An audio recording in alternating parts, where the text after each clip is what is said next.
Salut, c'est Vince, j'espère que tu vas bien. Aujourd'hui, on va découvrir un outil assez chouette dans Logic qui s'appelle le Varispeed. Lemusicien.fr, oulala, c'est sexy. Alors, le Varispeed, ça va te permettre de temporairement modifier la vitesse de ton projet, mais pas que.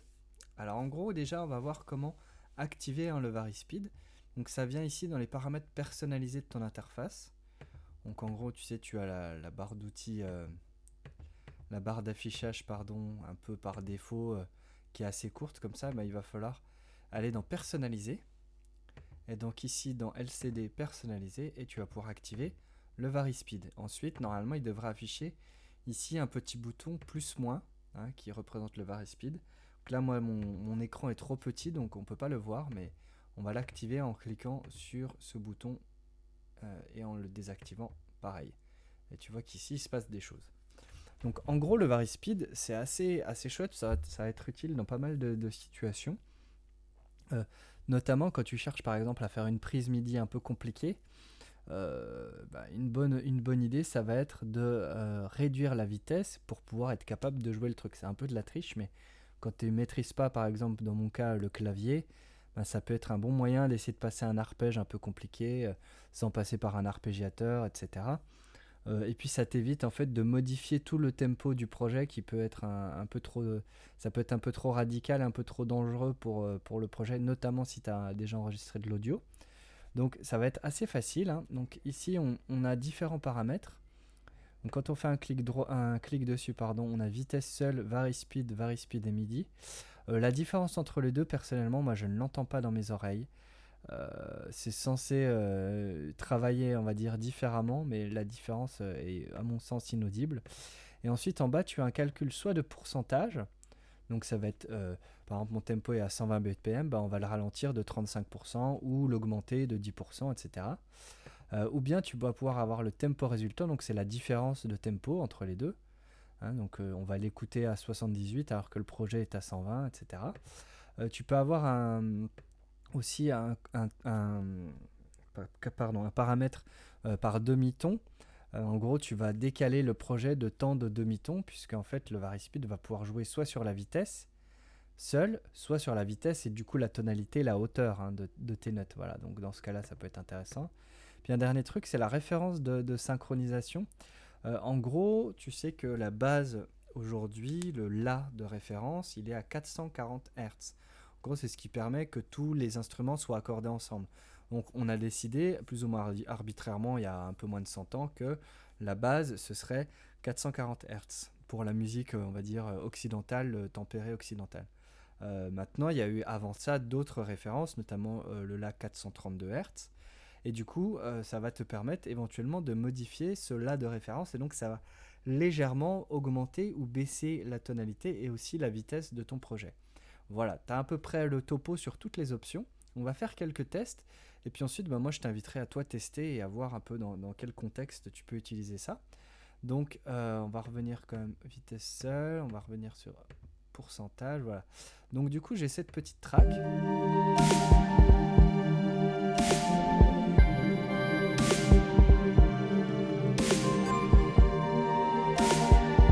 Ok, et j'aimerais bien mettre une espèce d'arpège ici, très rapide.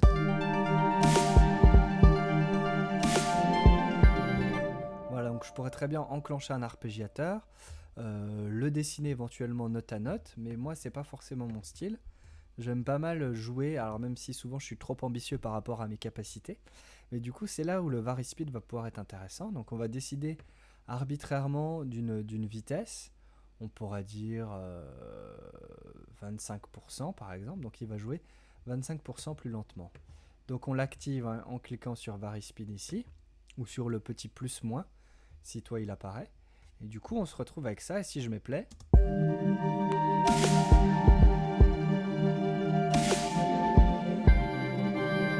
donc là forcément ça va être beaucoup plus facile pour moi de jouer ça.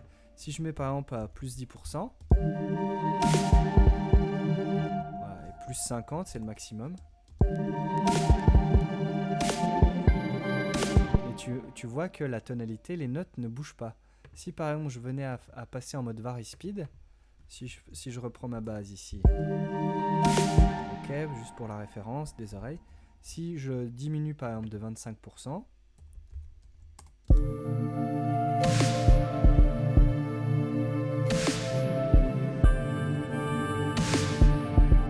Voilà, tu vois que forcément, hein, on est tout de suite dans autre chose. Donc là, on va passer en vitesse seule. Voilà, et je vais pouvoir faire mon petit arpège.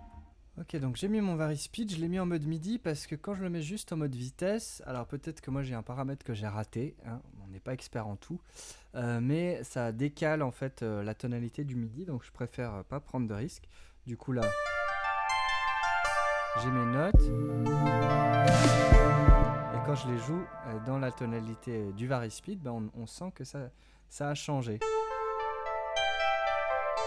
Voilà, là ça fait la do ré mi sol mi ré do la, alors que je joue ré fa sol la do la sol fa ré.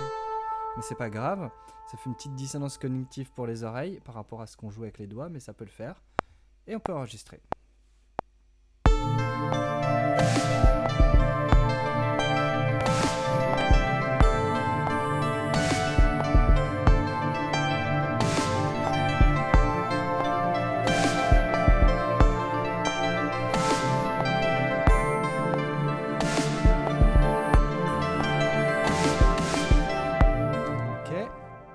Et si je coupe le VarySpeed, hop,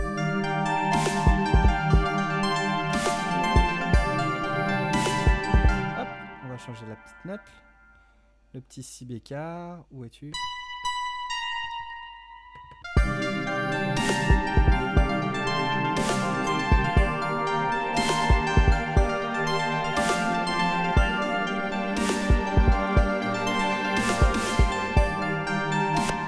Donc ça c'est un exemple, ça va nous permettre comme ça de passer des passages un peu tricky.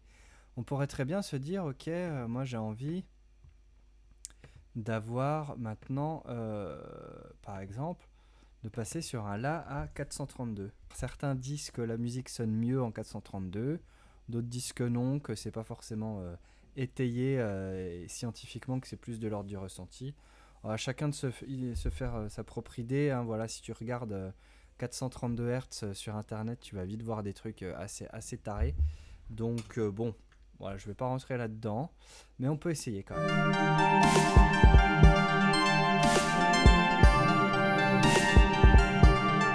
Ok, avec, maintenant.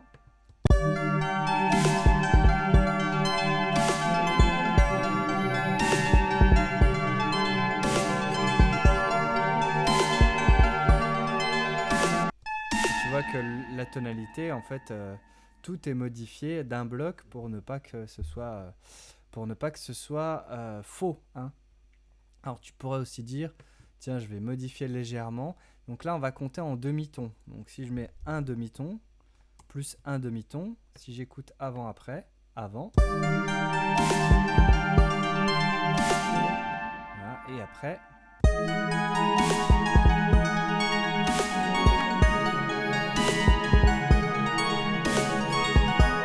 Voilà, ça peut être intéressant si tu cherches la bonne tonalité, par exemple pour chanter sur un titre.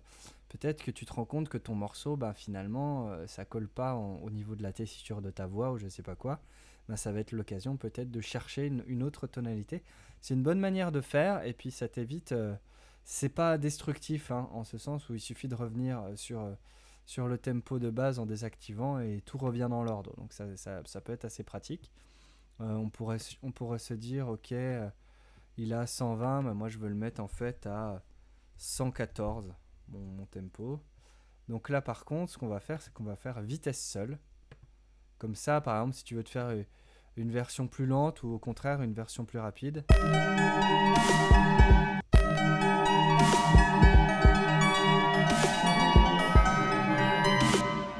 là ça marche pas génial. Si je mets vitesse et tonalité.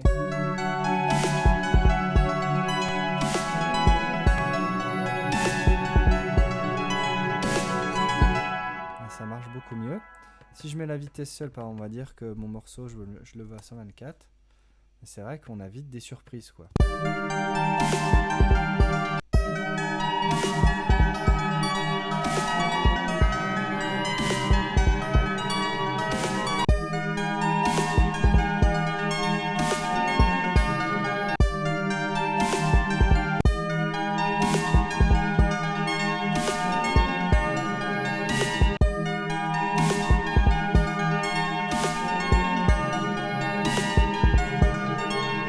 t'arrives à entendre la différence entre les deux vari-speed, franchement chapeau parce que...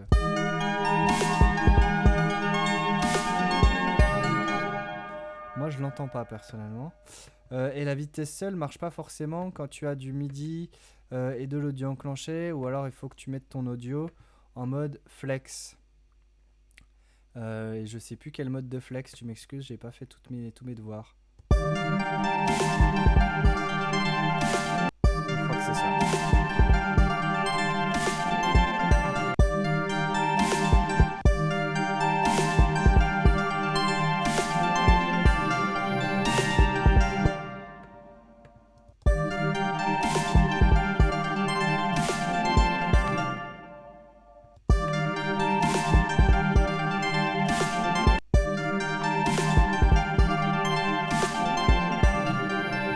Donc ça peut être intéressant si tu as un morceau qui est trop lent. Là, sur mon prochain album, j'ai un morceau que je trouve trop lent, donc je risque d'éventuellement essayer de faire un petit export avec peut-être 4 BPM de plus pour voir si dans le ressenti, ben, c'est plus cohérent. Voilà, la question du tempo est vraiment déterminante, hein, quel que soit le style de musique.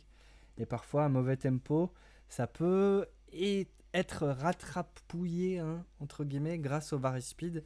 Mais encore une fois, ça reste qu'un outil, ça reste qu'une rustine quelque part sur un truc qui est censé être quand même beaucoup plus construit.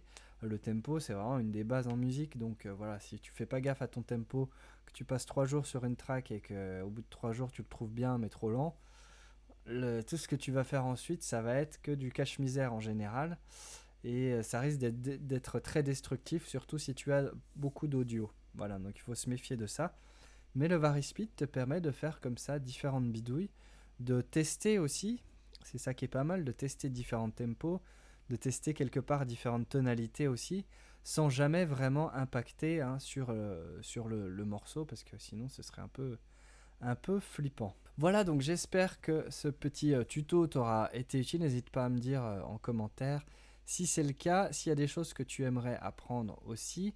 Et puis enfin, si toi tu as comme moi parfois des galères de tempo et des morceaux que tu dois refaire ou sur lesquels tu dois lâcher prise parce que le tempo est trop lent ou trop rapide, j'aimerais bien me sentir moins seul. Voilà, je te laisse, fais plein de musique surtout. Ciao.